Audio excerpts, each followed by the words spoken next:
নমস্কার, আমি রাজ। আপনারা দেখছেন খবর 24 ঘন্টা।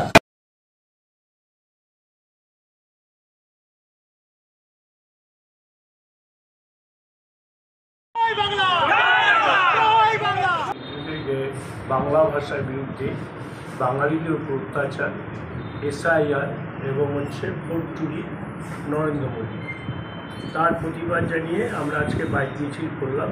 প্রায় 15 থেকে 18 থেকে 20,000 মানুষ বাইক, হাজার হাজার বাইক এই র্যালিতে সামিল হয়েছে নরেন্দ্র মোদীর বিরুদ্ধে, বিজেপির বিরুদ্ধে।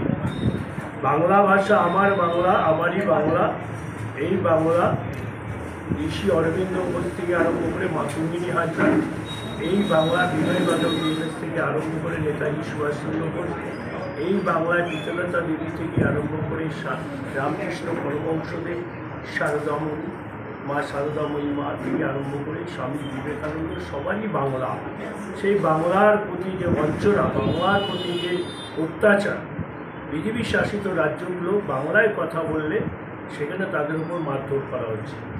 যে আমাদের কথা আছে, নানা ভাষা নানা মত নানা পরিধান, বিবিধের মাঝে দেখো মিলন মহান। একসময় এই বাঙালি দেশ স্বাধীন করবার জন্য সবথেকে যাদের অবদান বেশি বাঙালিদের, 107 জন শহীদ হয়েছে যারা নামকরা ছিল, তাদের মধ্যে 87 জন ছিল আমাদের বাঙালি।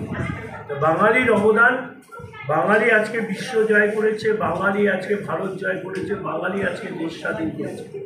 সে বাঙালিদের উপর গুজরাটিরা, সে বাঙালির উপর ইউপিরা, সে বাঙালির উপর আসামিয়ারা সবাই যেভাবে অত্যাচার করছে, যেভাবে মারধর করছে, তার তীব্র প্রতিবাদ মমতা বন্দ্যোপাধ্যায় করছে, অভিষেক বন্দ্যোপাধ্যায় করছে। সেই প্রতিবাদে আমরা আজকে